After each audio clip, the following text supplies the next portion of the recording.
You ask Tiger to solve. This deals with linear equations with one unknown. The final result is x equals -4. Let's solve it step by step. Simplify the expression. Expand the parentheses. Simplify the arithmetic. Expand the parentheses.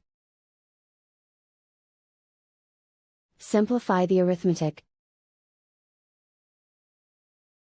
Expand the parentheses. Simplify the arithmetic. Group all C terms on the left side of the equation. Subtract 3x from both sides. Group like terms. Simplify the arithmetic. Group like terms. Simplify the arithmetic. Group all constants on the right side of the equation. Add 15 to both sides.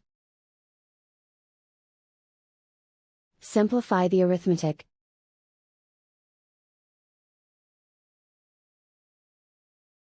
Isolate the C. Divide both sides by -6. Cancel out the negatives. Simplify the fraction. Move the negative sign from the denominator to the numerator. Find the greatest common factor of the numerator and denominator. Factor out and cancel the greatest common factor. And so the final result is x equals -4.